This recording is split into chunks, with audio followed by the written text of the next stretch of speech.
রাজ fresh হয়ে এসে মায়ের কাছে বসে ফোন করে সার্ভেন্টকে খাবার আনতে বলে। সার্ভেন্ট আসতে দেরি হলেও ঘর জুড়ে হাজির হলো সর্দার বাড়ির সকল সদস্য, মাহমুদ সর্দার, সিয়াহিয়া, এমনকি মালিনিয়া, সোনালিও। রাজ ওদেরকে দেখে বলে, তোমরা এভাবে সাত সকালে আমার ঘরে হামলা দিলে কেন?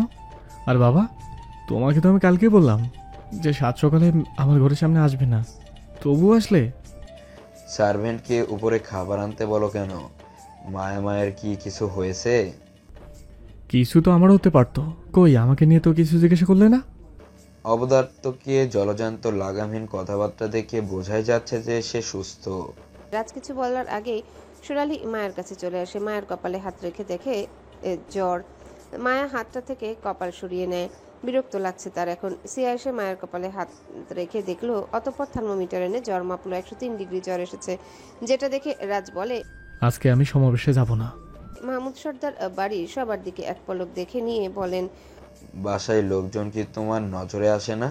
তোমার বউয়ের জ্বর এসেছে, সেবা করার লোক আছে? বলা তো যায় না, বিশেষ করে বউয়ের ক্ষেত্রে আমি তোমাকে বিশ্বাস করতে পারি না। দেখা গেল সময় শেষ করে এসে দেখলাম আমার বউয়ের কোনো অস্তিত্ব নেই এই বাড়িতে। সোনালি রাজের দিকে তাকিয়ে বলে, তুমি একদম চিন্তা করবে না, তোমার বউকে আমরা কিছু হতে দিব না। আমরা সবাই আছি তো, সুস্থ হয়ে যাবে আমাদের বৌমা। রাজ বিড়বিড় করে বলে, সতীনের বউকে জড়িয়ে ধরে বৌমাওয়ালার দৃশ্য দেখার সৌভাগ্য আল্লাহ আমাকে দিল। জীবন যুদ্ধে বউকে নিয়ে কত নাটক যে দেখতে হবে মন্ত্রী হয়ে, এটা আমি নিজেও জানি না। হতাশ আমার জীবন। সোনালি কিছুই বুঝলো না। বুঝবে তো পরে, আগে তো তাকে শুনতে হবে। তাই ভ্রু কুচকে বলে, কিছু বললে তুমি? রাজ বিছানা থেকে উঠে দাঁড়িয়ে বলে, আমার বউয়ের পাশ থেকে উঠে যান। কেন? কারণ ওর অ্যালার্জি আছে। আমি কিন্তু অ্যালার্জির কিছু আনিনি। আজ তো আপনি, এটাই তো আমার বউয়ের জন্য একটা অ্যালার্জি। বিড়বিড় করে বলে রাজ, এবার একটু জোরে বলে, জ্বরের সময় ওর আশেপাশে লোকজন থাকা পছন্দ না। মাহমুদ সর্দার পিছন থেকে কোচা মেরে বলেন, এতক্ষণ তো তুমি ছিলে তোমার বউয়ের পাশে। আমি তো আমার বউয়ের স্বামী, তাই আমি থাকতে পারি। বাকিরা আসামি, তাই থাকতে পারবে না। এখন আমার ঘরে আবর্জনা কমিয়ে চলে যাও। আবর্জনার কারণে অ্যালার্জি বাড়ে, আর আমরা ব্রেকফাস্ট করে নিই। মাহমুদ সর্দার কোনো কথা না বলে মায়ের কাছে এসে মায়ের হাত বুলিয়ে বলেন, কোনো কিছু প্রয়োজন হলে আমাকে কল দিবে। বলেই তিনি চলে যান। সবাই একই আশ্বাস দিয়ে চলে গেল। মায়া সবার কথাতে শুধু মুচকি হাসলো। সার্ভেন্ট খাবার নিয়ে আসলো। ছোট্ট টেবিলের উপর খাবার রাখা হলো। সার্ভেন্ট চলে গেল। রাজ নিজের মতো খাবারগুলো প্লেটে সাজাতে থাকে। মায়ার সামনে প্লেট ধরতেই মায়া নাক সিটকে বলে, আমি খাবো না। রাজ বুঝতে পারছে জ্বরের জন্য খাওয়ার রুচি নেই, তাই তো সে তার ঠোঁট মায়ের ঠোঁটের সাথে মিলিয়ে আবার ছেড়ে দিয়ে বলে, এটা কেমন ছিল? মায়া চোখ বড় বড় করে তাকিয়ে আছে। জ্বরের জন্য মেয়েটাকে কিছুটা রোগা রোগা লাগছে। মায়া রাগান্বিত কণ্ঠে বলে, এবার হঠাৎ চুমু কেন খান? চুমুতে পুষ্টি থাকে, যেটা খেলে গায়ে শক্তি বাড়ে, তাই আমি হুটহাট চুমু খাই। শুধু আমি কেন, তোমাকে খাওয়াই। আপনি একজন বিরক্তিকর মানুষ। একটা জিনিস খেয়াল করলাম, কি? খাবারের সময় যেভাবে নাক ছিটকালে, চুমু খাওয়ার সময় কিন্তু ওভাবে নাক ছিটকালে না।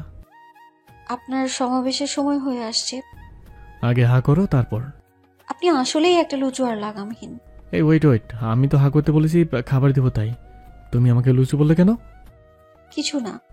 আচ্ছা, এবার খাবারটা শেষ করো। বললাম তো খাওয়ার ইচ্ছে নেই। চুমু খাবে? কি?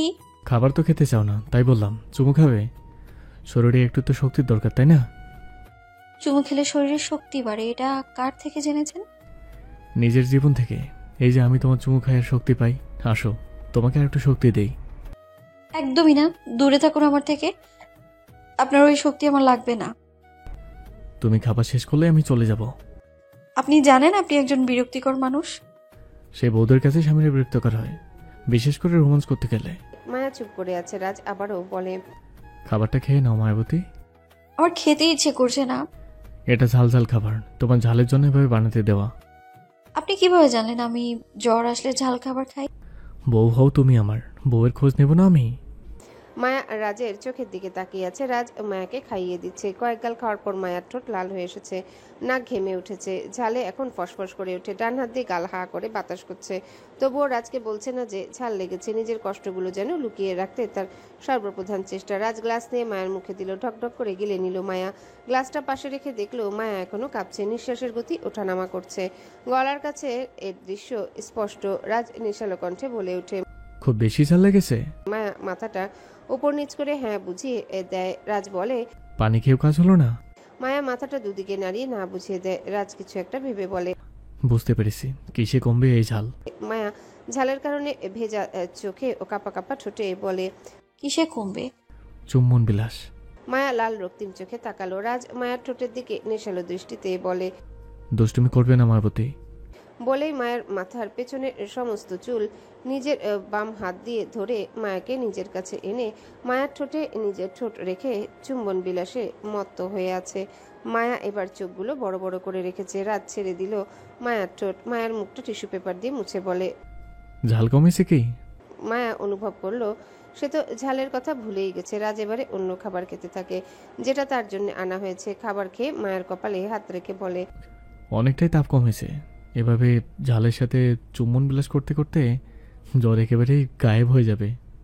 বলেই ওষুধ খাইয়ে দেয় মায়াকে। বিছানা থেকে উঠে আয়নার সামনে যায়। মায়া বিছানায় মাথাটা এলিয়ে দিয়ে কম্বলটা বুকের উপর রেখে চোখ বন্ধ করে নেয়। মাথাটা ঝিম হয়ে আছে। তার মনে হচ্ছে কেউ টিপে দিলে ভালো লাগতো, যেমনটা রাতের বেলা রাজ টিপে দিয়েছিল। রাজ মায়ের মাথায় আদুরে হাত রেখে বলে, আমি সমাবেশের জন্য ব্যস্ত না হলে তোমার কাছে থেকে যেতাম।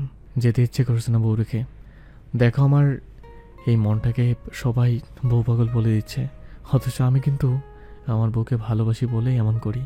এটা বুঝলো না কেউ। আপনি যান মন্ত্রীমশাই। এই জান না বলে জান বলতে পারো না? দুটোর মধ্যে পার্থক্য কি?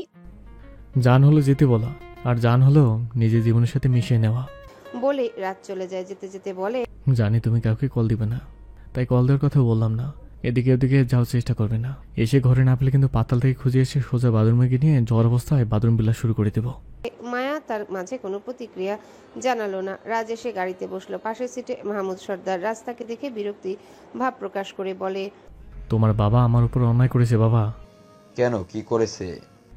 এই যে আমাকে লিলিকালে বিয়ে দিয়ে মনে বউয়ের জন্য ভালোবাসা উষ্ণতা ফুটিয়ে দিয়ে এখন নিজে দুই বোনে চলে গেল কবরে। এখন আমার বউয়ের মনে প্রেমের উষ্ণতা কে জাগাবে? বাবার সামনে লাগাম ছাড়া কথা বলতে পারো, বউকে প্রেমের উষ্ণতা বৃদ্ধি করাতে পারো না? মূর্খ ছেলে। দিলে তো মাথাটা বিগড়ায়। চ্যালেঞ্জ করলাম তোমাকে আমি। বউ আমাকে স্বামী বলে অজ্ঞান হয়ে যাবে। তুমি তো পারোই মানুষকে অজ্ঞান করে দিতে। রাজ সানগ্লাস পরে নিল। ঠোঁটে দুষ্টু হাসি লেগে আছে। ড্রাইভার গাড়ি চালাতে ব্যস্ত। রুদ্র ঘুম থেকে উঠল মাত্র। প্রায় ভোরের দিকে এসেছিল। এসে ঘুমের রাজ্যে পাড়ি দেয়। এখন উঠে ফ্রেশ হয়ে আহান সর্দারের সাথে সকালের খাবার খায়। আহান সর্দার জানান, আদ্র আসবে বিকেলে। ওকে। বিয়ের ডেটটা ফিক্স করে দেই ওদের। তোমার কি রানিং কোনো মিশন আছে? যেটা আছে তার কাজ চলছে। তুমি বিয়ের ব্যাপারে কথা বলো। ভাইয়ের বিয়েটা তাড়াতাড়ি হয়ে যাওয়াই ভালো। আহান সর্দার সূক্ষ্ম দৃষ্টি দিয়ে বলেন, এমন বলছো কেন? এমনিতেই বললাম, ভাইয়ের বিয়ে না হলে তো তুমি তোমার দ্বিতীয় বৌমাকে দেখতে পাবে না, তাই। বিয়ে করার জন্য মনে হচ্ছে মনটা লাফাচ্ছে। অস্বাভাবিক কিছু তো হচ্ছে না বাবা। বিয়ের জন্য তো ছেলে মেয়েদের মন লাফাবেই। লজ্জা করে না বিয়ের কথা বাবার সামনে এভাবে বলতে? বাবা, বিয়ে না দিলে তো ছেলেকে নিজে দায়িত্বে মনে করিয়ে দিতে হবে যে তার বিয়ের বয়স হয়ে গেছে। এতে লজ্জার কি আছে? সব লাগামহীন কি সর্দার বাড়িতেই জন্মেছে? এটা তোমাদের সৌভাগ্য। কিভাবে? বাবা হয়ে করছোটা কি? বিয়ে দিতে পারলে না কেউ আমাদের ভাইগুলোকে। আমরাই তো নিজে থেকে উদ্যোগ নেই। বউটা মরার সময় যে কেন আমাকেও নিয়ে গেল না, আল্লাহ ভালো জানে। আমাদের বিয়ে দিতে হবে তাই বিয়ে যায়নি, আমাদের বিয়ে দিতে হবে তাই নিয়ে যায়নি। কিন্তু তুমি তো এটা বুঝতেই চাও না, শুধু নিজের বউয়ের কাছে যেতে চাও। আহান সর্দার খাবার শেষ করে চলে গেলেন নিজের কাজে। এই ছেলের মুখটাও হয়েছে রাজের মতন। দ্রুত পাশে থাকা হট কফি নিয়ে বাইরে আসে। সুইমিং পুলের কাছে এসে ভাবছে আজকে আর জিম করা হলো না। হঠাৎ এদিক ওদিক তাকাতেই রুদ্রের চোখ গেল মেন গেটের দিকে। একটা বাইক এসেছে। বাইকে বসে আছে সুদর্শন এক যুবক। তার থেকে ছোট হবে ও। বাইকে এসে বসলো হিয়া, যেটা দেখে মাথাটা বিগড়ে গেল রুদ্রের। হাতে থাকা হট কফিটা যেন তার কাছে কিছুই না, যতটা হট এখন তার মস্তিষ্ক। ও বাইক চোখের আড়াল হতেই রুদ্র একজনকে কল দিয়ে বলে, আমি একটা বাইকের নাম্বার সেন্ড করে দিচ্ছি, ওটা নিয়ে বাইকের মালিকের বায়োডাটা আমাকে দিবে। বলেই কল কেটে হাতে থাকা কফির মগ থেকে কফিগুলো ফেলে দিয়ে বলে, হট ফকির গুল্লি মারি, আমার হবু বউ ভেগে গেল। প্রিয় বেবি, আমার বইয়ের বর্তমান অবস্থা কি? ভালো স্যার। তুমি লাস্ট কখন চেক করেছো? এই তো 5 মিনিট আগেই গিয়েছিলাম। এতক্ষণ হয়ে গেল তুমি বলছো এখনই তো? এখনই যাও, গিয়ে দেখো ওর কি লাগবে কিনা। পিয়াস কপালে ফোনটা নিয়ে একটা বাড়ি মারে। এই নিয়ে 2 ঘন্টা ধরে উপর নিচ করে পা মনে হয় আসমানে উড়াই দিছে। হাঁটার শক্তি পাচ্ছে না, আর না পেরে বলে, একটা কাজ করি স্যার, কি কাজ? আমি ম্যামের ঘরে বসে থাকি, আপনি আসলেই আমি চলে আসবো। এই একদমই না, তুমি আমার ঘরে বসবে না। তোমার তো সাহস কম না, আমার বউয়ের পাশে বসে থাকতে চাও? এই যে আমাকে দিয়ে পায়চারি করাচ্ছেন, এটাকে কি বলে? এটাকে বলে মন্ত্রীর বউ সেবা করা। নিকুচি করি এমন সেবার? আমি রিজাইন দিব শীঘ্রই। আমরা এখান থেকে বের হয়ে কোন কাজটা করবো তুমি ভেবে রেখেছো? পিয়াস ভাবছে এখন কোনো কাজই তো সে পারবে না। গরিবের ঘরে বেড়ে ওঠা ছেলে, পড়াশোনা বলতে তো ওই এইচএসসি। এরপর বাবা মারা যায়, রিক্সা চালিয়ে দিন পার করতো বাবা। এরপর সে মাকে হারালো।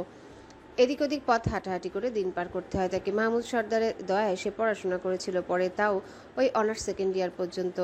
এরপর আর তার পড়তে ভালো লাগে না। রাজের দলের লোকদের সাথে আড্ডায় থাকতো বেশি। এর কারণে রাজ ওকে ওর অ্যাসিস্ট্যান্ট বানিয়েছে, জোর করে কলেজে ভর্তি করিয়ে রাখছে। ওই পরীক্ষার সময়টুকু 4 ঘন্টার জন্য কলেজটার দর্শন দিয়ে আসে। এরপর বই খাতা কোথায় সে তো জানেই না। এই রেজাল্ট ভালো চাকরি পাওয়া সম্ভব নয়। আবার বিলাসিতা কাটানোর পর ছোটখাটো কোথাও যাওয়া মানেই তো ব্যাককলের পরিচয় দেওয়া। তাই পিয়াস বাধ্য হয়ে বলে, যাচ্ছি আমি আপনার বউয়ের কাছে, খোঁজ নিয়ে এসে জানাচ্ছি। আগে জানলে জীবনেও আপনাকে সমাবেশে পাঠাতাম না। রাজ ওর কালো ঠোঁটের দুষ্টু হাসি ফুটিয়ে বলে, তোমার আগেই ভাবা উচিত ছিল যখন তুমি আমার ঘুমে 12টা বাজিয়েছিলে। শুধু কি তাই, আমার অসুস্থ বউকে একা রেখে আমাকে এখানে আসতে হয়েছে তোমার জন্য। এতটুকু শাস্তি তো তোমাকে পেতেই হবে, তাই না? আমার শিক্ষা হয়েছে বস, এরপর থেকে আপনার বউকে আপনার আঁচলের নিচে রেখে দিবেন, আমি বাধা দিব না। আমার বউয়ের আসলে নিচে তো আমি থাকি, তাতে তোমার বাবার তো আপত্তি থাকার কথা না। আমি তো আপত্তি করছি না। তোমার কথার টোন তো বলে তোমার আপত্তি আছে। আমি এটাই বুঝি না, আমি যদি আমার বউকে কোলে নিয়ে পুরো দুনিয়া দেখি তো আমার টাকায় আমার অধিকারে সবকিছু করি, এতে জনগণের আপত্তি কোথায়? না বস, আপনি একদম ঠিক আছেন। আমি যাচ্ছি আপনার বউয়ের খোঁজ নিতে। এর মাঝেই মায়ার চিৎকারের শব্দ পায় রাজ। এতক্ষণ চেয়ারে বসেছিল, সমাবেশের ভাষণ শেষ করে একটু আরাম নিচ্ছিল সে। মায়ার চিৎকারে চেয়ার থেকে উঠে দাঁড়ালো। পিয়াস নিজেও পিছন ঘুরে দেখলো মায়া সিঁড়ি দিয়ে নিচে গড়াতে গড়াতে পড়ছে। পিয়াস নিজেও দিশেহারা হয়ে চিৎকার করে বলে, ম্যাম। বলেই দৌড় দিয়ে মায়ের হাত দুটো ধরে বসিয়ে দেয়। মায়ের কপালে আগে থেকেই ঘায়ের চিহ্ন ছিল চেয়ারের সাথে ধাক্কা লাগার জন্য। আজকে আবারও সেখানে ফেটে রক্ত ঝরছে। পিয়াস মায়াকে বসিয়ে দেখলো ওখানে সাবান পানি রাখা। চিৎকারের শব্দে সার্ভেন্ট ও বাসায় থাকা কিছু সদস্য ছুটে আসে। যেই মহিলা এখানে সাবান পানি রেখেছিল সে ওখানেই ছিল। সে তো পানি ছিটিয়ে একটু পাশে গিয়েছিল ফুলদানি সরাতে। সাবান পানি রাখার কারণ সিঁড়ি পরিষ্কার করা, ফুলদানি সরিয়েছে কারণ ওই জায়গাটাও পরিষ্কার করতে হবে। মায়া যে এখন আসবে এটা বুঝতে পারেনি। এই সময়টা বাসায় তেমন কেউ থাকে না, তাই ঘর পরিষ্কারের কাজগুলো এই সময়টাতে সেরে নেয়। মায়াকে এভাবে আহত হতে দেখে ভয়তে কাঁপছে মহিলাটি। হাতে তার ঘর মোছার মপ, যেটা ধরে কাঁপছে দাঁড়িয়ে দাঁড়িয়ে। মনে মনে হয়তো দোয়া পাঠ করছে। মায়া নিচে পড়ে যাওয়ার কারণে দুর্বল হয়ে গেল, মাথা ঘুরছে ওর। হিয়া বাসায় নেই, সিয়া আর মালিনী, সোনালি এরা আছে। শুধু সিয়া আর পিয়াস মিলে 2 হাত ধরে মায়াকে উঠিয়ে সোফায় বসিয়ে দিল। সোনালি দেখলো সিঁড়িতে সাবান পানি। পাশেই তাকাতে মহিলাটিকে কাঁপতে দেখে বুঝলো এই সে যার জন্য মায়া পড়েছে। মনে মনে শয়তানি হাসি দিল। সোজা এসে মহিলাটাকে থাপ্পড় মেরে দিল। মায়ের চোখ বন্ধ, তাই সে কিছুই দেখতে পাচ্ছে না, কিন্তু কান অবধি সবই পৌঁছাচ্ছে। সিয়া বলে ওঠে, আন্টিকে কেন মারলে? কারণ ওর জন্যই আমাদের বোমা পড়ে আঘাত পেয়েছে, ওকে তো শাস্তি পেতেই হবে। বলে আরো একটা থাপ্পড় দিল। মহিলাটি নিচে পড়ে গেল, কান্না করছে সে। ইচ্ছে করে তো আর দোষ করেনি, কাজ করতে গেলে এমন অ্যাক্সিডেন্ট হয়েই থাকে। তাই বলে বড়লোক হয়ে এরা অমানুষের পরিচয় দিবে? গরিব তো তার ভাগ্যের দোষে, তাই তো এই বড়লোক বাড়ির কাজের লোক হয়েছে। অথচ সবাই তো আল্লাহর সৃষ্টি, শুধু পরিচয়ের জন্য তফাৎ দেখা দিচ্ছে। মহিলাটি কান্না করছে শুধু। সিয়া আবারও বাধা দিতে চায়, কিন্তু ওকে আটকালো মালিনী। না পেরে একটু দূরে গিয়ে কল দিল মাহমুদ সর্দারের কাছে। ও তো থামতে বলছে, কিন্তু শুনছে না কেউ। এখন আবার সোনালির অনুমতিতে মহিলাটাকে বেঁধে রাখা হলো। সোনালি বলে, ওকে চাবুকের আঘাত করো, এমন কাজ যেন ও দ্বিতীয়বার না করে, এটি ওকে বুঝতে হবে। মায়া এবার চেষ্টা করছে ওর চোখ খোলার, কষ্ট হচ্ছে খুব, কপালে ব্যথা বেড়েছে। সিয়া মেডিসিন বক্স আনতে যেত, কিন্তু সোনালির এই কাণ্ড দেখে অবাক হয়ে পরে ওকে আটকাতে গিয়ে আনা হয় না। এখন গেল মেডিসিন বক্স আনতে। পিয়াস সোনালির দিকে তাকিয়ে বলে, এভাবে অসহায় নারীকে আঘাত করার কোনো মানে নেই। উনি একজন মানুষ, না বুঝে এমন করেছে। এতটা অবুঝ না যে এভাবে সিঁড়িতে সাবান পানি ফেলে অন্যদিকে ব্যস্ত থাকবে। ওর কাজ ও শেষ না করে অন্য কাজে যায় কিভাবে? ওকে তো শাস্তি দিয়ে বুঝিয়ে দিতে হবে ওর যোগ্যতা কোথায়। মায়ের অবস্থার জন্য দায়ী। আপনি এটা ঠিক করছেন না ম্যাম। তুমি 2 টাকার বডিগার্ড, তো এগুলো বলবি? লেভেল বুঝে কথা বলতে হয়, এটাও জানো তো? আমাদের পরিবারের বিষয় নাক গলাতে এসো না, তাহলে তোমাকে ভুগতে হবে। পিয়াসের ইগোতে আঘাত করলো সোনালি। অন্যদিকে দাঁড়িয়ে আছে মালিনী, সে কাউকে কিছু বলছে না। এর মানে তো স্পষ্ট যে সে সোনালিকে সাপোর্ট করছে। মায়া এগুলো সহ্য করতে না পারায় একটু একটু করে চোখ খুলে হাত বাড়িয়ে দিতে চায়, কিন্তু সে তাও পারছে না। একটু দাঁড়িয়ে যেই সোনালিকে কিছু বলতে যাবে অমনি মাথাটা ঘুরে উঠে আবার নিচে বসে পড়ে। পিয়াস আরেকজন সার্ভেন্টকে বলে, ম্যামকে উপরে নিয়ে যেতে হবে, আমাকে হেল্প করো। সার্ভেন্ট মহিলাটি এসে মায়ার মাথাটা নিজের কাঁধে নেয়। মায়া বিড়বিড় করে বলে, উনি অসহায়, মারবেন না। সার্ভেন্ট মহিলাটি শুনতে পেল, কান্না করে দিল। সেও মনে মনে বলছে, তাড়াতাড়ি সুস্থ হয়ে উঠুন ম্যাম, অসহায় মানুষের পাশে দাঁড়ান। আপনি আপনার ক্ষমতা দিয়ে ওদেরকে আটকাতে পারবেন।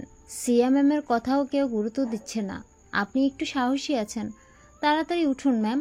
কান্না করতে করতেই দেখে শুনে উপরে উঠল। মায়াকে বিছানায় শুইয়ে দিয়ে ব্যালকনির দিকে গেল। ওখানে গিয়ে দেখতে পেল ওই মহিলাটিকে শাস্তি দেওয়ার জন্য বাগানের একটি গাছে বেঁধে রাখা হয়েছে। সার্ভেন্ট মহিলাটি বৃদ্ধ, এই বাড়িতে কাজ করে বহু বছর ধরে। মনে পড়ে গেল তার সেই পুরনো কথা।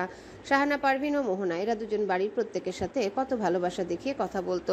যেদিন মাহমুদ সর্দার চলে গেল গ্রামে কোনো এক কাজে, তাকে ব্যস্ত থাকতে হয় কয়েক সপ্তাহের জন্য, ঠিক তখনই পাল্টে গেল সবকিছু। বাড়িতে হাজির হয় মোহন সর্দারের দ্বিতীয় বউ সোনালি, যার পাশে দাঁড়িয়েছিল এক ছেলে, নাম তার মিহির, যাদের পরিচয় জেনে ভেঙে পড়ল শাহানা পারভিন। এর ঠিক কিছুদিন পরে বাড়িতে আসে রাজের পরিচয়ে তাজ। এসে জালিমের মতো আচরণ করে। ঠিক এইভাবে এক সার্ভেন্টকে শাস্তি দেওয়া হয়। শাহানা পারভিন বাধা দেয় ওই দিন মোহন সর্দার তাকে খুব মেরেছিল ভেবেই কান্না করে দেয়। ঘরে এসে মায়ের মাথায় হাত বুলিয়ে দেয়। হঠাৎ করে তার চোখে গেল গলার কাছে। মোহনা জন্মের সময় একজোড়া লাল তিল হয়, যেটা বড় হওয়ার সাথে সাথে একটু বড় হয়। সেই জোড়া লাল তিল দেখে সার্ভেন্ট মহিলাটি মায়ের মুখের দিকে তাকিয়ে হেসে দিল। কান্না মাখা মুখে হাসি ফুটিয়ে বলে, মোহমা ফিরে এসেছে। এজন্যই বলি, মোহ মায়ের মতো করে সবাইকে এত ভালোবাসে, আর ওদেরকে প্রতি পদে হেনস্থা করে কেন? আমি তোমাকে কিছু সত্যি কথা বলবো মোহমা, তুমি তাড়াতাড়ি সুস্থ হও। সিয়া দৌড়ে এসে মায়ের কপালে ব্যান্ডেজ করে দেয়। মায়া চেক করে, জ্বর বাড়ছে। ওদিকে মহিলাটিকে দেখে নিল একবার, বারবার মাহমুদ সর্দারের কাছে কল দিচ্ছে আর মায়ার সেবা করছে। মালিনী বাধা না দিলে সিয়াই পারত সোনালীকে বাধা দিতে। কাজ হচ্ছে না কোনো। মায়ার জ্ঞান আছে তবুও আজ অকেজো। সে খুব ভালো করে জানে এগুলো মায়াকে দেখানোর জন্যই করছে সোনালী, না হলে মায়ার আঘাতে তার কি এসে যায়। মায়া মনে মনে বলে, একবার আমি উঠি বিছানা থেকে, আমি এই মহিলার হয়ে হিসাব নিব সোনালীর কাছ থেকে। এক এক করে কতগুলো মহিলার জীবনে আঘাত করবে সে। এবার তার পাল্টা আঘাত পাওয়ার সময় হয়েছে। যারা দৌড়াচ্ছে নিজ গতিতে, পেছনে তাকে ধরার চেষ্টায় আছে বীরের শত্রু দল। যারাকে ধরে তাদের উদ্দেশ্য হাসিল করতে চায়। বীরের পিছনে লোক লাগানোর জন্য সবকিছু জানতে পারে। আজকেও যারা সুযোগ পেয়ে পালাতে চেয়েছিল, মূলত আজকেও তার উদ্দেশ্য ছিল বীরকে নতুনভাবে জ্বালানোর, যেটা তার কয়েকদিন কাজে দিবে। কিন্তু বীরকে জ্বালাতে গিয়ে সে নিজেই ফাঁদে পড়বে এটা বুঝতে পারেনি। যারা কাউকে কল দিল, ওপাশ থেকে রিসিভ হতে যারা বলে, আমি বলেছিলাম আমাকে তাড়া করতে, লোক পাঠাতে, এত লেট করলে কেন? এখন আমার পেছনে বীরের সত্যিকারের শত্রুদল লেগেছে, আমাকে মেরে ফেলতে চাই ওরা। আমার বন্দুকটাও কাছে নেই, তাড়াতাড়ি আসো তুমি। ওপাশ থেকে বলে, ওকে ম্যাম। যারা নিজের গায়ের শক্তি দিয়ে অতি দ্রুত দৌড়াতে থাকে।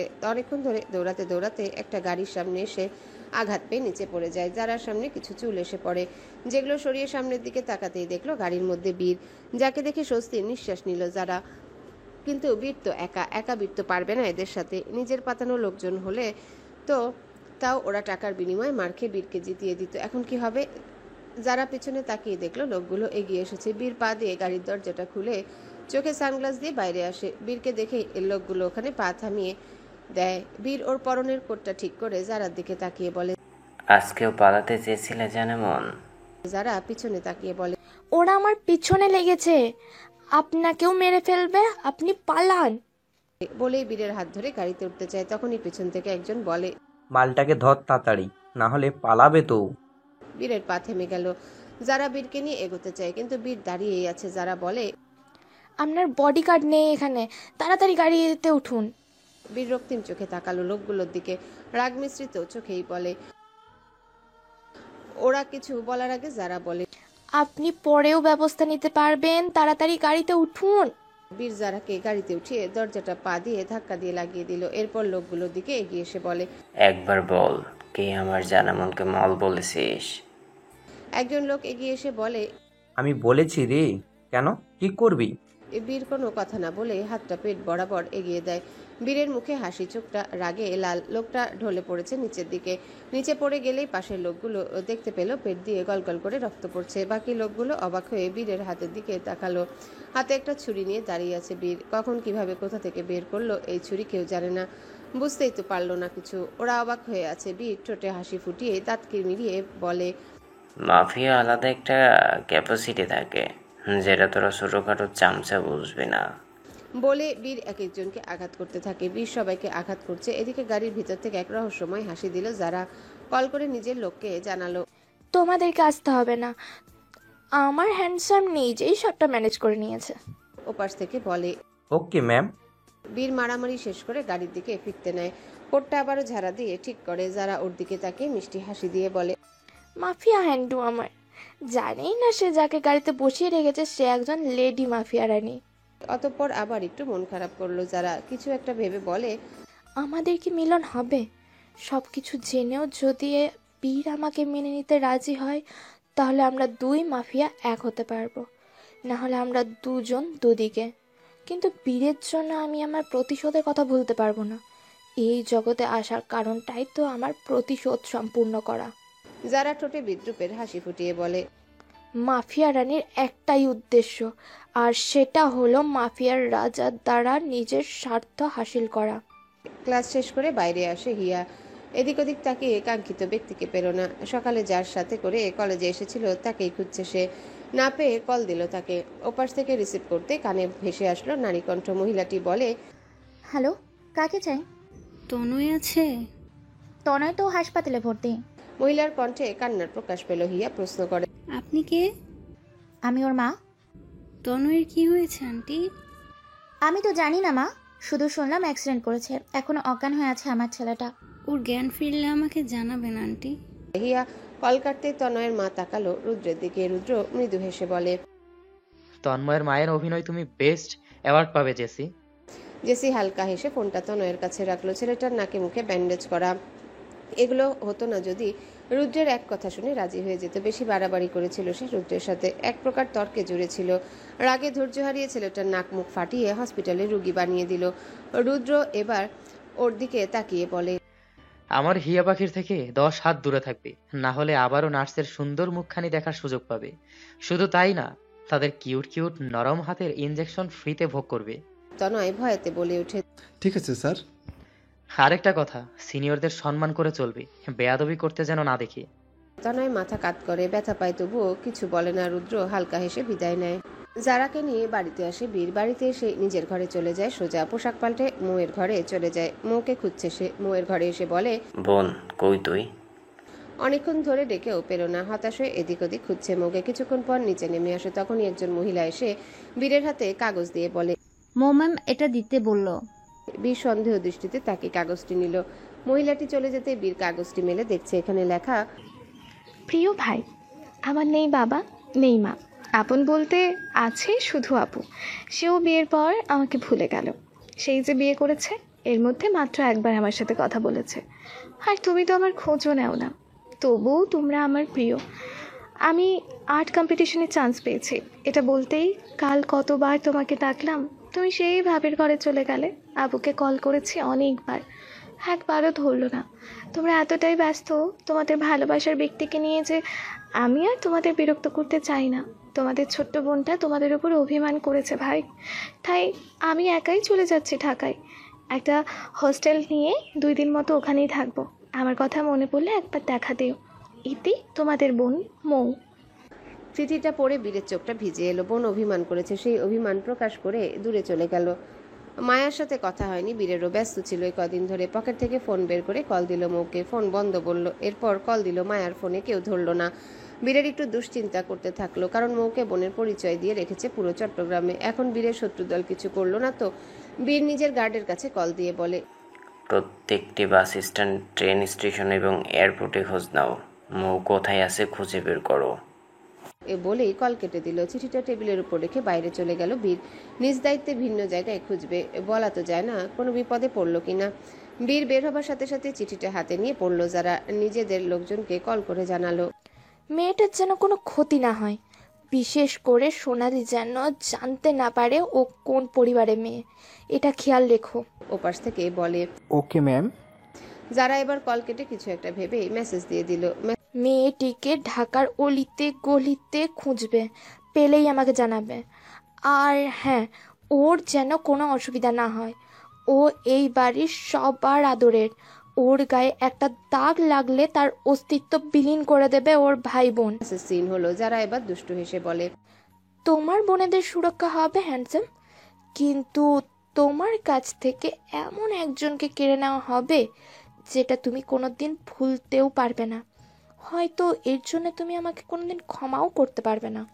মাত্র বিছানা থেকে নিজ শক্তিতে উঠে বসলো মায়া। পানি পান করে সিয়ার উদ্দেশ্যে বলে, ওই মহিলার কি অবস্থা? পাশে থেকে আরেকজন মহিলা যে মায়াকে চিনেছে, তার নাম তারা, সে বলে, ওনাকে মেরে মুখ থেকে রক্ত বের করে দিয়েছে, খুব বাজে অবস্থা তার। মায়া এবার উঠে দাঁড়ালো। সিয়া বলে উঠে, তুমি কোথায় যাচ্ছ ভাবি? মায়া রক্তিম চাহনি দিয়ে বলে, অনেক তো হলো ওই মহিলার নির্মম অত্যাচার, এবার ওনাকে আমি দেখাবো অত্যাচারের স্বাদ ঠিক কেমন হয়। বলেই চলে যায় মায়া। মায়ার চোখে মুখের ভঙ্গি দেখে কিছুটা ভয় সিয়া নিজেও পেল। কোনো কাণ্ড বাঁধাবে কে জানে। তারা মুখটাতে হাসি ফুটিয়ে তুলল। এদিকে সোনালি ও মালিনী দাঁড়িয়ে আছে। সামনে থাকা একটি লোক হাতে চাবুক নিয়ে আঘাত করছে মহিলাটিকে। সোনালি এটা দেখে পৈশাচিক হাসি দিয়ে মালিনীর কানে কানে বলে, এবার তোমার বৌমার কাছে গিয়ে আদরের সুরে বলবে, তোমাকে যারা কষ্ট দিয়েছে তাদেরকে তুমি শাস্তি দিয়েছ। রাজ তো তোমাকে মাথায় করে রাখবে। বউ যার জন্য আঘাত পেয়েছে তাকে শাস্তি দিয়েছ, এটা জেনে। মালিনী সোনালির দিকে তাকিয়ে বলে, সত্যি বলছো তো? একদম। ওই দেখো তোমার বৌমা আসছে, দেখেছ কি হিংস্র চাহনি, আবার কার দিকে দেখছে? সোজা ওই মহিলার দিকে। মালিনী তাকালো সেদিকে। মায়া আসছে। মায়ার চাহনিতে রাগ স্পষ্ট। মালিনী একটু হাসলো। সোনালি শিখিয়ে দিল, ও আসলে বেস্ট শাশুড়ি হওয়ার অভিনয় শুরু করে দিবে। দেখবে তোমার ছেলে বউরা তোমাকে মাথায় করে রাখবে। এরপর মোহনা এসেও আমাদের কিছু করতে পারবে না। মালিনী মাথাটা উপর নিচ করলো। মায়া ওদের দিকে এগিয়ে আসছে। এদিক থেকে গাড়ি থেকে মাত্রই নামলো মাহমুদ সর্দার ও মোহন সর্দার।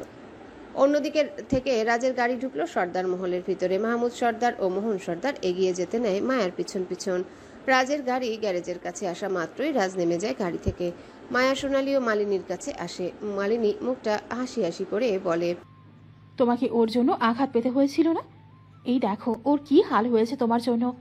এবার তুমি খুশি তো বৌমা?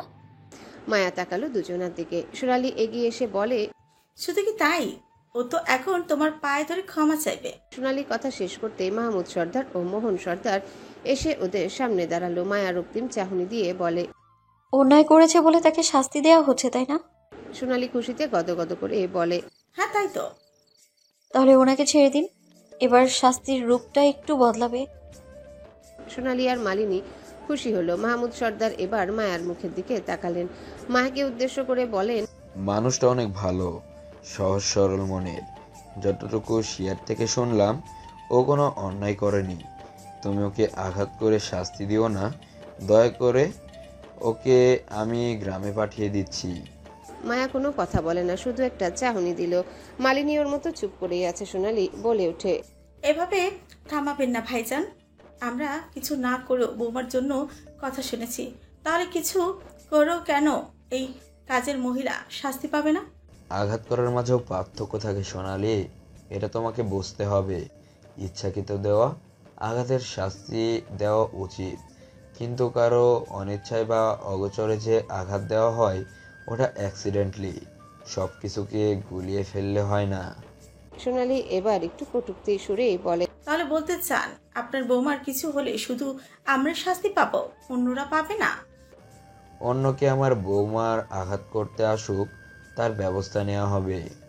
তবে সে আঘাত কিরূপ এটাকেও দেখা হবে। দ্বিপাক্ষিক দোষ গুণ না দেখে তুমি কি করে একজন বুদ্ধিমান মানুষ হলে? সোনালি থেমে গেল। মহিলাটির বাঁধন খুলে দেওয়া হয়। মায়া ওনার কাছে আসে, ওনাকে নিজের কাছে নিয়ে সিয়ার দিকে তাকালো। সিয়াকে বলে, ওনাকে পানি দাও। সোনালি বিরক্তির ভাব প্রকাশ করে বলে, ওকে, তোমার পায়ের কাছে নিয়ে ক্ষমা চাওয়াও। মায়া রক্তিম চাহনির সাথে বলে, পা ধরে ক্ষমা চাওয়ার মতো অন্যায় কি উনি করেছেন? করেনি বলছো? ও ওখানে সাবান পানি না রাখলে তুমি পড়ে যেতে না। ওই সময় আমিও তো না দেখেই হেঁটেছিলাম। আমার অন্যায় কি কম ছিল? সোনালি হতবাক হয়ে আছে। মালিনী এবার বলে, এখানে তোমার আঘাতের শাস্তিটাই তো দেওয়া হলো। আমি যদি মন্ত্রী শাহমীর রাজের বউ না হয়ে একজন রিক্সা চালকের বউ হতাম, তাহলে কি আজ আমার এই আঘাতের শাস্তি দিতেন তাকে? মনে মনে সোনালি বলে, অত দায় ঠেকেনি আমাদের যে কার কার বইয়ের কি হলো এটা দেখতে যাব।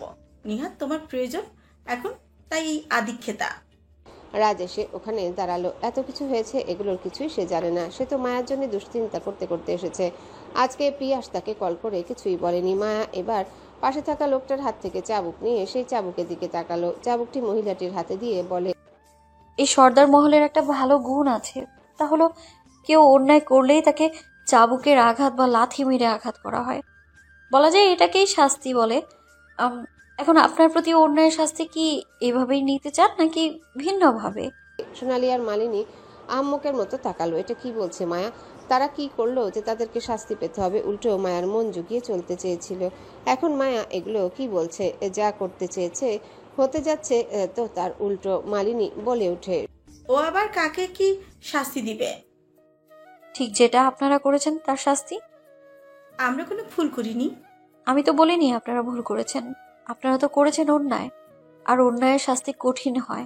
সোনালি এবার মোহন সর্দারের দিকে তাকালো। মোহন সর্দার রাজের দিকে ফিরে বলে, তোমার বউ কিন্তু বাড়াবাড়ি করছে রাজ। রাজ ডোন্ট কেয়ার ভাব নিয়ে বলে, তোমার বউ বড় হয়ে বাড়াবাড়ি করলে আমার বউ তো ছোট মানুষ, তো এগুলোই শিখবে। কোন দিক থেকে এই মেয়ে ছোট? তুমি ওর বয়সটা দেখলে, তোমার বউ থেকে কতটা ছোট তুমি এটা দেখলে না। এত কিছু না বকে তোমার বউকে বোঝাও। এটা তো তুমি করতে পারতে। এতগুলো বছর ধরে যেমন তুমি তোমার বউয়ের আসল ধরে মুখ লুকিয়েছিলে, এখন আমি আমার বউয়ের আসল ধরেছি। এখন আসল ছাড়া কি আর করি বলো তো? আপনার বউ তো আমার একটাই, তোমাদের মতো দুইটা বউ নিয়ে সংসার করি না। মাহমুদ সর্দার এবার চোখ রাঙিয়ে বলেন, তোমার এখনো 1 নাম্বার বউ 2 নাম্বার বউ দেখতে হবে? বউ কয় নাম্বার এটা দেখেন নির্দিষ্ট কোনো জায়গা লাগে নাকি? তোমরা তো সব জায়গায় 2 নাম্বার নিয়ে ঘোরো, এটা তো চোখের সামনে না চাইতেও আসে। মায়া এবার মহিলাটির দিকে আবারও প্রশ্ন ছুড়ে দেয়, তো বলুন কি করতে চান তাদেরকে? মহিলাটি সোনালি ও মালিনীর মুখ দেখে ঘাবড়ে যায়। ভয়তে বলে, আমি কোনো শাস্তি দিতে চাই না, আমি গ্রামে চলে যাব। মোহন সর্দার বলে ওঠে, শুনলে তো শাস্তিস্বরূপ কিছু দিতে চায় না। আপনি মুখটা বন্ধ করুন মিস্টার মোহন সর্দার। আপনি তো বউকে চোখের সামনে শোপিস বানিয়ে রেখেছেন, যার গায়ে ধুলো লাগলেও আপনার নজরে আসবে না। ধুলোটাকে জাস্ট ঝাড়া দিয়ে সরিয়ে দিবেন, তবু বউ আপনার চোখে পট্টি দিয়েই রাখবে। মুখ সামলে কথা বলো মেয়ে। না হলে কি করবেন? আমাকেও শাস্তি দিবেন এভাবে? ভুলে যাবেন না, আমার কিন্তু কম ক্ষমতা নেই। আমি চাইলেই এই মন্ত্রীর নামেও মামলা করে দেওয়ার ক্ষমতা রাখি, সেখানে আপনি তো এক চুনোপুটি। রাজ ডাক্তারকে কল করেছে। কথা শেষ করে মাহমুদ সর্দারের কানের কাছে মুখ রেখে বলে, বাবা মেয়ের কোনোদিন বুদ্ধি দেখেছো? তোমার মতো অপদার্থ ছেলের বউ দেখিয়ে দিল। রাজ বড়সড় অপমান বোধ করলো। তাকে পাত্তা না দিয়ে বলে, এখন যদি আমার বউ শাস্তি হিসেবে তোমার বউকে চাবুক দিয়ে আঘাত দেয়, সহ্য করতে পারবে তো? আজ অন্যান্য মালিনী কম করেনি। ও কি করে একজন নির্দোষীকে শাস্তি দেয়, তাও নির্মমভাবে। ওকে ওর প্রাপ্য শাস্তি পেতেই হবে, তবে না একটা শিক্ষা পাবে সে। মায়া এবার পাশে থাকা লোকটিকে বলে ওঠে, এতক্ষণ ধরে ওনাকে মারছিলেন তাই না? এবার নিন, এই দুজনকে চাবুকের আঘাত করুন। মালিনী আর সোনালি দূরে সরে গেল। কিছুটা ঘাবড়ে গিয়ে মালিনী বলে, আমাদের দোষ কি? ওই যে বললাম, নির্দোষ ব্যক্তিকে আঘাত করেছেন, তাও কোনো অন্যায় ছাড়া। আমি তো বলেই দিলাম এটা আমারও অন্যায় ছিল, আমিও বেখেয়ালি ছিলাম। যেহেতু এখানে না বুঝে কাহিনী ঘটেছে, তাহলে এটার শাস্তি হয় না, তবুও তাকে নির্যাতন করা হয়েছে। তার অজান্তে করা ভুলের এতগুলো আঘাতের মাসুল তো দিতে হবে আপনাদেরকেও। উনি যখন মুখ ফুটে বলার সাহস পাচ্ছেন না, তখন শাস্তিটা একই রূপে হোক। এতে যদি আপনারা সঠিক বিচার করার ক্ষমতা রাখেন তো ভালো। মায়া কথাটা শেষ করে লোকটার দিকে তাকালো। লোকটা ইশারা পেয়ে আঘাত করতে লাগলো সোনালি ও মালিনীকে। মায়া মনে তৃপ্তি মিটিয়ে দেখছে এই দৃশ্য। এক একটি চাবুকের আঘাতে কুকড়ে উঠছে মালিনী ও সোনালি। ওরা দুজনেই তাকিয়ে আছে মোহন সর্দার ও মাহমুদ সর্দারের দিকে। কেউ কোনো কিছুই বলছে না। মালিনী বুঝতে পারলো মাহমুদ সর্দার কিছুই বলবেন না। তিনি অন্যায়কে প্রশ্রয় দেন না। আর তার কাছে যে এরা দুজন অন্যায় করেছে এটা প্রথম এসেই বুঝিয়ে দিয়েছেন। এতগুলো বছর সংসার করে এটা তার বোঝা হয়ে গেছে। সোনালি চিৎকার করে বলে, মোহন, তুমি কিছু করো। মোহন সর্দার মায়ের কাছে এসে বলে, তুমি এই বাড়ির বউ, তোমার শাশুড়িকে আঘাত করো কিভাবে? ঠিক সেইভাবে যেভাবে তারা এতক্ষণ করেছিল। তুমিও কি তোমার বউয়ের হাতের ননের পুতুল হয়ে থাকবে? রাজ অন্যদিকে ফিরে বলে, তুমিও কি কমাছো? তোমার বউর জন্য তোমার হৃদয় ঝলসে যাচ্ছে। তোমার বউ বউ, বাকিদের বউ বউ না, না? আনমনে রাস্তা দিয়ে হাঁটছে পিয়াস। রাজের দলের একজন জানিয়ে দিয়েছে সে আর এই চাকরি করবে না। যেখানে সম্মান নেই সেখানে থাকার প্রয়োজন নেই। আজ অনেক বড় অপমান তাকে সোনালি করেছে, যেটা পিয়াসকে খুব বাজেভাবে আঘাত করেছে। এমনিতেও নিজের ভাগ্য নিয়ে কষ্ট হয় মনের মধ্যে, এর ভিতর আবার তার মধ্যবিত্ত জীবন নিয়ে খোঁচা। মানুষও একজন মানুষকে তো আমাদের সহায়তা করতে হবে, এটা সব মানবের মস্তিষ্কে থাকলে আজ পৃথিবীতে এত কিছুর সম্মুখীন হতে হয় না। পিয়াস ওর বাবা মায়ের সাথে যেখানে থাকতো ওখানেই যাচ্ছে। এতদিন তো ফ্ল্যাটে ছিল। ওই বাসাটায় যাওয়ার আগে একটা আবাসিক হোটেল বাদে যেটা পার করে যেতে হয় বাসায়। আজকে যে হোটেলটা ক্রস করতে নিবে অমনি পিয়াসের পিছন থেকে জাপটে আঁকড়ে ধরে কেউ। পিয়াস ব্যালেন্স হারা হয়ে মাটিতে পড়তে যায়, কিন্তু পাশের খাম্বাটার সহায়তায় আর পড়তে পারে না। পিয়াস নিজেকে ঠিক করে পিছনে ফিরে দেখতে পায় সামনে দাঁড়িয়ে আছে গেঞ্জির উপরে জ্যাকেট ও নিচে ব্ল্যাক জিন্স পরা এক নারী, যার চোখে মুখে আতঙ্ক, কাঁধে ব্যাগ ও হাতে ছোট একটা কাগজ। পিয়াস বলে ওঠে, এভাবে জাপটে দিলেন কেন? মৌ এতক্ষণ হাঁপাচ্ছিল। এবার পিয়াসের দিকে ফিরে বলে, আসলে আমি ইচ্ছা করে জাপটে ধরিনি, ওই পালাতে গিয়ে আপনি বাধা হয়ে গিয়েছিলেন। মানে এই যে আমি খুব দ্রুত গতিতে দৌড়াচ্ছিলাম, আপনি খুব আস্তে পিঁপড়ার মতো গতিতে হাঁটছিলেন, এই জন্যই তো অ্যাক্সিডেন্টটা হয়েছে। পিয়াস বুঝলো, তাই কথা না বাড়িয়ে চলে যেতে নেয়। মৌ বলে উঠে, একটা হেল্প করবেন আমাকে? কি হেল্প? আপনার ফোন হবে? আসলে আমার ফোনের চার্জ শেষ। বাসা থেকে বের হবার সময় খেয়াল করিনি ফোনের চার্জ 8% ছিল। এখন এত দূর গান শুনতে শুনতে এসে দেখি ফোন বন্ধ। কোথায় এসেছিলেন? এই হোটেলে। পিয়াস এবার নাক সিটকে পিছিয়ে দাঁড়ালো। মৌ বুঝতে না পেরে বলে, কি হলো, এভাবে পিছাচ্ছেন কেন? আপনি এসব করে বেড়ান? ছি। এই এসব মানে কি সব? আপনি যে হোটেল এসেছেন সেখানে যে কাজ হয় সেই কাজের কথা বলছি। কেন, এই হোটেলে কি? আর পুলিশ এসে মেয়েদের ধরে নিয়ে যাচ্ছে কেন? আপনার হাতে ওটা কি? মৌ কাগজ এগিয়ে দিয়ে বলে, এটা তো টিকিট, রুম বুক করেছি তাই। পিয়াস নেড়ে চেড়ে দেখলো, অতঃপর বলে, আপনি জানতেন না এখানে আজ কি হবে? না, আমি তো ঢাকার বেস্ট হোটেল ওয়েবসাইটে দেখছিলাম স্টাডির জন্য। আপনি স্টাডির জন্য এসেছেন? হ্যাঁ, আসলে আমার আর্ট কম্পিটিশন আছে, কিন্তু থাকার কোনো জায়গা নেই। এখন একটা হোটেলে থাকতে চাই 3 দিনের জন্য। এই কম্পিটিশনে জিতলে আমি আমাদের কোম্পানিতেই জব পাবো। আমার আপু বলেছে আমাকে কিছু ডিজাইনের জন্য তার কোম্পানিতে জব দেবে, কিন্তু আমি দক্ষ না হলে দেবে না। এখন আমার আপুটাই তো হারিয়ে গেছে। শেষের কথাটা মন খারাপ করে বলে মৌ, যার কারণে পিয়াস মনে করে মৌয়ের বোন হয়তো নিখোঁজ। মৌয়ের কষ্টটা দেখে পিয়াস নিজেও একটু দুঃখ প্রকাশ করলো। আসলে এটা আবাসিক হোটেল, এখানে ভালো ছেলেমেয়েরা আসে না। প্রায় সময় এদিকটায় সার্চ করা হয়, কোনো আসামি বা বেআইনি কিছু খবর পেলেই সার্চ হয়। আপনি হয়তো জানেন না এই বিষয়ে। আমি কিভাবে এত জঘন্য ব্যক্তিদের সম্পর্কে জানবো? আমি তো এইসব পরিবেশের আশেপাশেও থাকি না। এগুলো জানতে পরিবেশের সাথে থাকা লাগে না, এমনিতেই জানা যায়। দুনিয়ার বিপদ আপদ তো আজকাল খবরেই বেশি দেখায়। খবর দেখি, কিন্তু খুবই অল্প। আচ্ছা, আপনাকে এখন একটা ভালো হোটেল সাজেস্ট করব। করুন। পিয়াস কিছু বলার আগেই ওখানে পুলিশ আসে। পুলিশের লোক এসে পিয়াস আর মৌকে ধরতে যায়। তখনই মৌ বলে, আরে আমাদেরকে ধরছেন কেন? নষ্টামি করার সময় মনে ছিল না এসব হোটেলে ধরা খেলে তো থানায় আপ্যায়ন পেতে হবে? আমরা এমন লোক না যেমনটা আপনারা ভাবছেন, আমরা ভালো মানুষ। মুখের ভালো কথা সবাই বলে, কাজে তো দেখিয়ে দিল কেমন। আপনারা আসলে আমাদের ভুল বুঝছেন স্যার। আর কিছু বলার আগে পিয়াসের হাত থেকে কাগজটি নিয়ে কিছুক্ষণ দেখে বলে, এই তোদের ভালো মানুষের নমুনা। একে তো দুজন, তার উপর এক বেডরুমে। মৌ এবার বলে ওঠে, আরে উনি তো ছিল না। আমরা তো দেখছি উনি ছিল। এই ধর দুজনকে, থানায় নিয়ে কথা হবে। মৌ এবার বিপাকে পড়ল, নিজের জন্য আরেকজনের বিপদে পড়তে হলো। মৌ পিয়াসের আপাদমস্তক দেখলো, বিরক্তিতে কপাল কুঁচকে আছে তার। পুলিশের এসব বাড়াবাড়িতে মাঝে মাঝে বিরক্ত তো লাগেই, আবার পুলিশের এমন সচেতন না হলে দেশে অনৈতিক কাজ যেন আরো বৃদ্ধি পেত। কিছু একটা করতে চায় মৌ, এমন কিছু যেটা করলে সে এবং পিয়াস দুজনে বিপদের থেকে রক্ষা পায়। কিছু বুঝতে না পারলেও পাশে এক নরনারীকে দেখে মাথায় হিন্দি সিনেমার অনেক কিছু মাথায় আসলো, তাই বলে উঠে, আসলে হয়েছে কি, আমরা দুজন আজ বিয়ে করব। আমাদের কোনো গার্জিয়ান নেই। সেই চট্টগ্রাম থেকে এসেছি আমি, আর বিয়ে করতে থাকার জন্যই হোটেল খুঁজছিলাম। এই তো একটু পরে বিয়ে করব।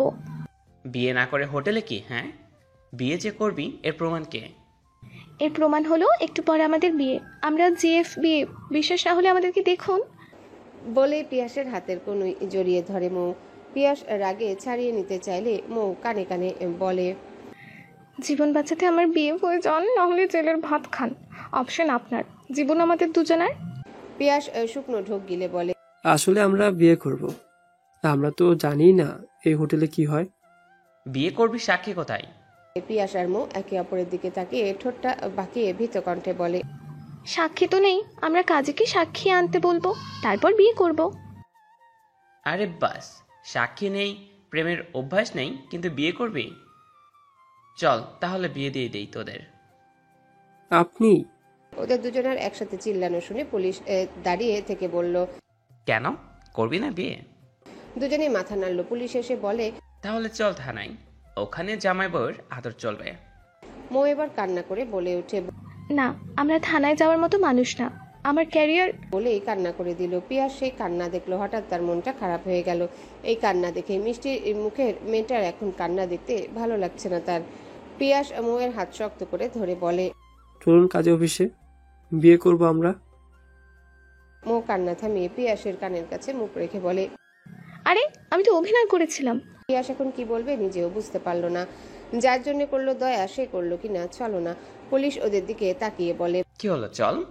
বাধ্য হয়ে ওরা গেল। পাশেই কাজী অফিস দেখে মৌ বলে, এই ধরনের হোটেলের থেকে মাত্র 5 মিনিট দূরেই কাজী অফিস। আসলে কাজী তো জানতো না যে এখানে আবাসিক হোটেল হবে আর অদ্ভুতভাবে আমাদের বিয়ে দিতে হবে, তাই এখানে তার অফিস।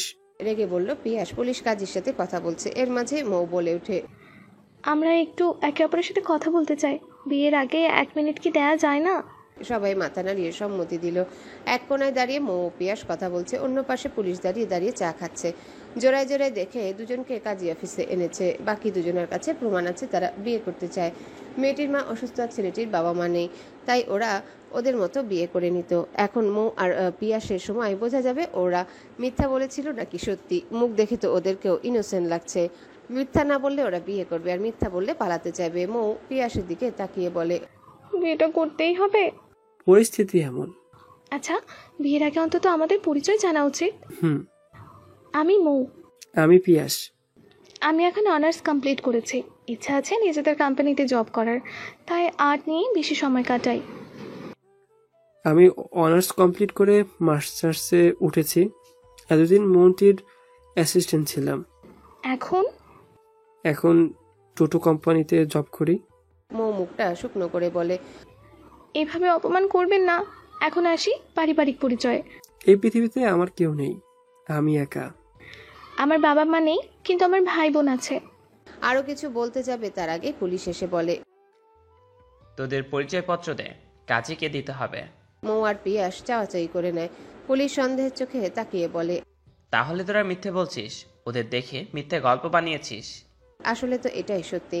সিনেমা আর পাশে থাকা যুগলদের দেখে মৌ এটা বানিয়ে বলে। মৌ ওর ব্যাগ থেকে আইডি কার্ড দেয়, ফোনটা দেখে নিয়ে বলে, আচ্ছা আমার ফোনটা কি চার্জ দেওয়া যাবে? কেন?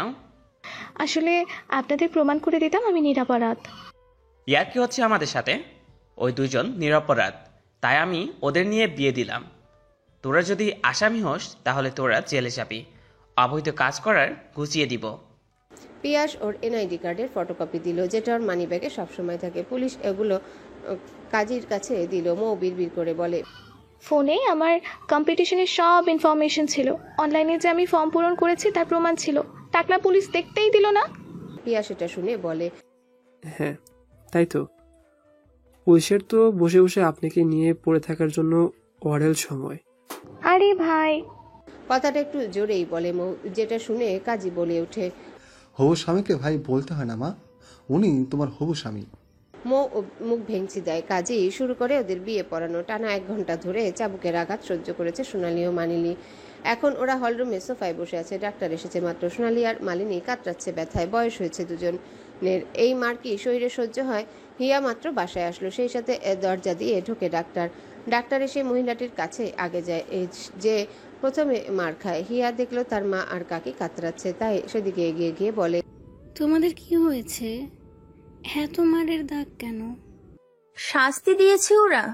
সিয়া বলে ওঠে। হিয়া আবারও প্রশ্ন করে, কিসের শাস্তি? রুদ্র বেশ কাছেই ছিল হিয়ার কানের কাছে মুখ রেখে বলে, পংটামি করতে গেছিলি দুজনে, তাই এই শাস্তি। ছি, মুখের কি ভাষা! ওরা করবে পংটামি, আমি বললেই দোষ? শাট আপ রুদ্র ভাই। রুদ্র ডোন্ট কেয়ার ভাব নিয়ে দাঁড়িয়ে থাকলো। সিয়া সবকিছু খুলে বলল। ডাক্তার মহিলাটিকে দেখে উঠে দাঁড়ালো। রাজ বলে উঠে, আমার বউয়ের কালকে থেকে জ্বর, ফাটা কপাল ফাটিয়েছে, তাকে একটু দেখে নিন। ডাক্তার মায়াকে দেখছে। মোহন সর্দার বলে উঠে, আরেকটা সোফায় যে দুজন বৃদ্ধ মানুষ কাতরাচ্ছে, এটা দেখতে পাচ্ছ না? তাদের তো দেখতে পাচ্ছি, সাথে তাদের বড়রাও দেখতে পাচ্ছি। তাদের বড়রা কোনো স্টেপ নিচ্ছে না, এটাও খুব ভালো করে দেখতে পাচ্ছি। কিসের স্টেপ নিব? ডাক্তার ডাকো, সেবা করো। বউ ব্যথা ছটফট করছে, স্বামী হয়ে কিনা আমার কাছে এসে তুমি ছাপাই নিয়ে যাচ্ছ শুধু। বউ তোমার আঘাত পেয়েছে, তার এখানে আমি কি করব? আমাকে কি পাগল কুত্তায় কামড়াইছে যে আমি তোমার বউয়ের জন্য ডাক্তার এনে নিজের বউয়ের থেকে পার্মানেন্ট দূরে থাকি? যাদের শাস্তি দিল আমার বউ, তাদের জন্য ডাক্তার এনে আমার দুদিনের সংসার দীর্ঘায়ু না করে ক্ষণিকের করতে পারবো না।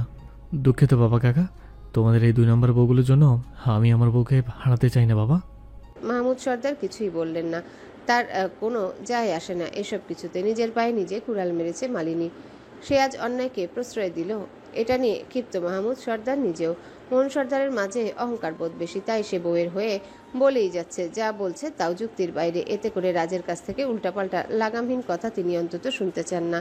ভাইয়ের মতো যে তাকেও বউ পাগলা নামটা শুনতে হবে, শুধু বউ না, 2 নাম্বার বউ নিয়ে, তাও আবার নিজের ছেলের কাছে। এর থেকে লজ্জাজনক আর কি আছে? রাজ নিজের মতো চুপ থেকে ভ্রুকুটি করে বলে, আমার প্রিয় বেবি কোথায়? বলতে না বলতে ওখানে একজন যুবক এসে বলে, স্যার, পিয়াস বলছে ও আর এখানে থাকবে না। ওর ফ্লাইটের চাবি আর কিছু কাগজপত্র আমাদের দিয়ে গেছে। কেন? কারণটা জানাই নেই, কিন্তু ওর মনটা ভীষণ ছিল। তারা এসে রাজের কাছে বলে দিল সবকিছু। সব শুনে রাজ সোনালির দিকে তাকিয়ে বিড়বিড় করে বলে, কেন? এই বেটিকে যদি চাবুকের পানির সাথে নর্দমার পানি খাওয়ানো যেত, তাহলে বমির সাথে সব নোংরামি বের হয়ে আসতো। বলেই সামনে থাকা যুবকের দিকে তাকিয়ে বলে, 1 ঘন্টার মধ্যে আমার প্রিয় বেবিকে আমার সামনে নিয়ে আসো। আসতে না আসলে পাতাগুলোকে নিয়ে আসবে, তারপর দেখছি তার এগো থাকে কোন গুহায়।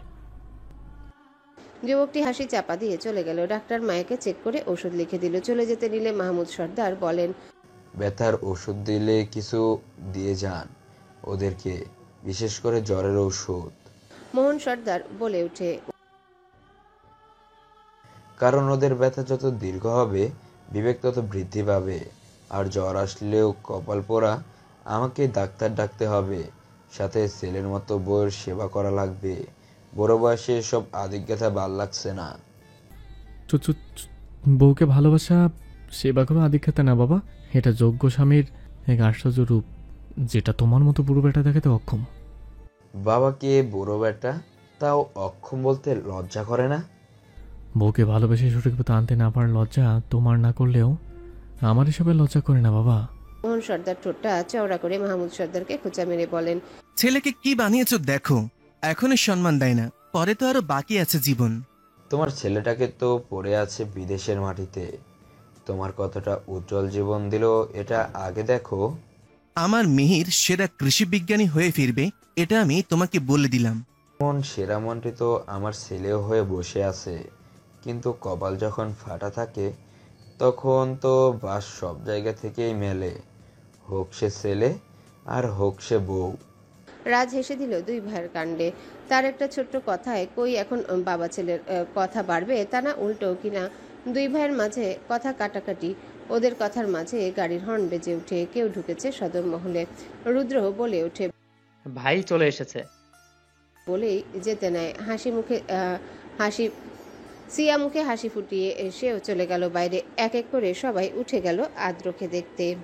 রুদ্র ও সিয়া সবার আগেই বাইরে বের হয়। হিয়া নিজেও ওদের পিছনে ছুটছে। সবাই ভাই বোনের ভালোবাসা যেন একই রকম প্রকাশ করে। এখানে কে আপন কে পর এগুলো কেউ দেখে না। হিয়া দৌড়ে এসে সোজা রুদ্রের পিঠের সাথে ধাক্কা খায়। রুদ্র পিছনে ফিরে দেখে হিয়ার চোখের চশমা নিচে নেমে এসেছে। চুল সিল্কি হওয়ার কারণে সামনের কিছু কাটা চুল ঠোঁটের উপরে এসে ছুঁয়েছে। হিয়ার বাম হাতটা নাকের কাছে ধরে আছে। দৃষ্টি তার রাগি রাগি, তাও আবার রুদ্রের দিকেই। এই রাগি রূপটাকেও আরামসে মনে জায়গা করে নিয়েছে রুদ্র। হিয়া রাগের সাথেই বলে, একটু সাবধানে চলতে পারেন না? রুদ্র অবাক হলো। এমে বলে কি? সে একজন দেশরক্ষক হয়ে সাবধানে চলে না? এখানে তো হিয়াই দৌড়ে এসে ধাক্কা খেলো। রুদ্র আলতো হেসে বলে, নারী জাতির জাতীয় স্বভাবটা দেখিয়ে দিলি, তাই না? নারী জাতির জানে স্বভাব কোনটা রুদ্র ভাই? এই যে দোষ করবে নিজে, দোষ দিবে সামনে থাকা অবুঝ বালকের। আপনি অবুঝ বালক? এটা আবার আমাকে শুনিয়ে বলছেন? আপনার মতো নষ্ট পুরুষ কখনো অবুঝ হয় নাকি? আমি এক কথা বারবার বলি না। কোন কথাটা বলেছেন যেটা আবার বলতে চান না? একটু আগে কি বললাম? নারী জাতির জাতীয় স্বভাব নিজের দোষ না দেখে অবুঝ পুরুষের দোষ দেখা। এই তো স্বীকার করেছিস, এটাই আমি বারবার রিপিট করতে পারবো না। আপনি শুধু নষ্ট পুরুষ না, আপনি একজন রুদ্র বাকি কথা বলতে দিল না। হিয়ার ঠোঁটের কোণা দিয়ে আঙ্গুল ছুঁয়ে চুলগুলো কানের কাছে গুজে দিল। হিয়া অপলক চাহনি দিয়ে চুপ করে আছে। কানের কাছে চুলগুলো গুজে দিয়ে বাইরে তাকালো রুদ্র। গাড়ি ঢুকলো ভিতরে। রাজ বাইরে এসে বলে, এভাবে রেলগাড়ির মতো লাইন দিয়ে দৌড়ানোর কি দরকার ছিল? আরামসে সোফায় বসে অপেক্ষা করতাম। বেটা আদ্রত গাড়ি থেকে নামলই না। আপনি এত অলস কেন মন্ত্রী মশাই? আপনার ভাই এসেছে এত দূর থেকে, অনেকদিন পর তাকে দেখার আনন্দ তো সবার মাঝে থাকবেই। এদের ভাই বোনের বন্ডিং তো এমনই। আদ্র নামলো গাড়ি থেকে। আহান সর্দার ও মাহমুদ সর্দার একসাথে দাঁড়িয়ে আছে। আদ্র এসে তার বাবাকে জড়িয়ে ধরলো। তারপর মাহমুদ সর্দারের কাছে এসে জড়িয়ে ধরলো।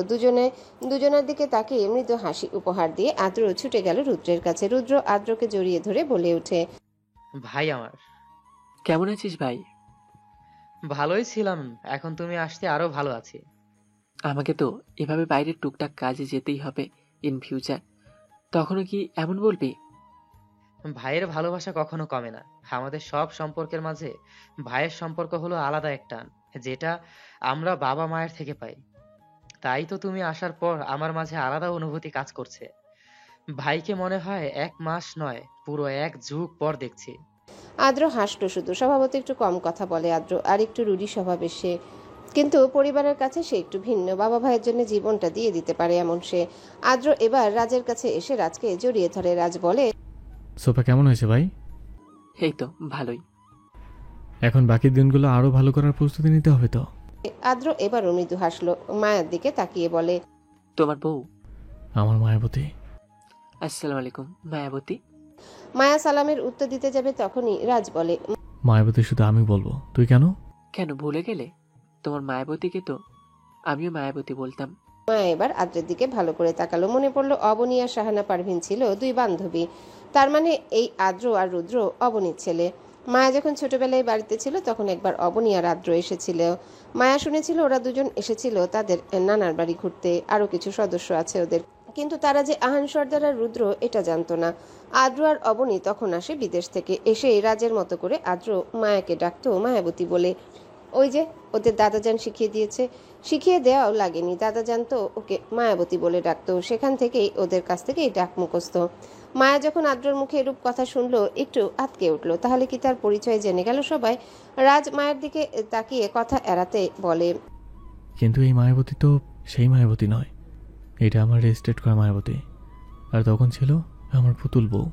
আদ্র রাজের দিকে চোখ রেখে বলে, তোমার বউ আমাদের সকলের বোন। সে তোমার কাছে যেমন মায়াবতী, আমাদের প্রত্যেকটি ভাইয়ের কাছেও ঠিক সেইরূপ মায়াবতী। হোক না এটা নতুন মায়াবতী। বলেই আদ্র সোনালী ও মালিনীকে সালাম দিল। অতঃপর আদ্রর চোখটা গেল কিছুটা দূরে দাঁড়িয়ে থাকা অভিমানী এক নারীর দিকে। সিয়া মনটা খারাপ করে দাঁড়িয়ে আছে। এত দূর থেকে টানা 1 মাস পর এলো, তার দিকে একবারও চাইলো না। এটা তো বড় অন্যায় হয়েছে তার সাথে। সিয়া মুখটা শুকনো করে ভিতরে ঢুকলো, একটা কথাও বলেনি আদ্রর সাথে। আদ্র এটা দেখে চুপ করে হাসলো। প্রেয়সী অভিমান করেছে, এখন তাকেই আগলে নিয়ে অভিমান ভাঙতে হবে। সিয়াকে এভাবে চলে যেতে দেখেছে সবাই। রাজ আদ্রর কাছে এসে বলে, আমার বোনের মনে হাহাকার করছে। বোনের কষ্ট কিছু ভাই হয়ে আমার সহ্য হয় না। আমার জীবনের এক অংশ আমার বোন, যেটা আমার হাতে দিয়ে তোমাকে রক্ষক বানিয়েছি। এখন যাও, আমার বোনের অভিমান ভেঙে দাও।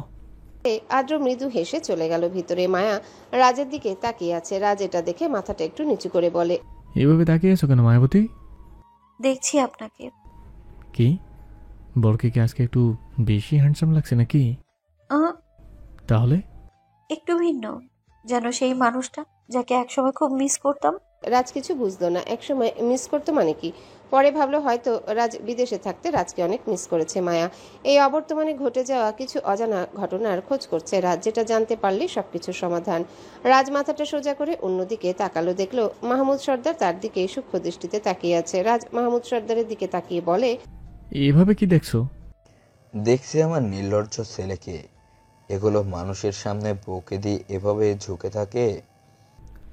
তুমি বাবা হয়ে মাঝে মাঝে এমন কথা বলো না, মনে হয় তুমি কোনো বাংলা সিনেমার হিরোইনের বড়লোক ভিলেনের বাপ, আর আমি সেই হিরোইনের জীবনে হাসা গরিব হিরো। এমন হলেও মানা যেত, অন্তত লাজ লজ্জা বেঁচে থাকতো।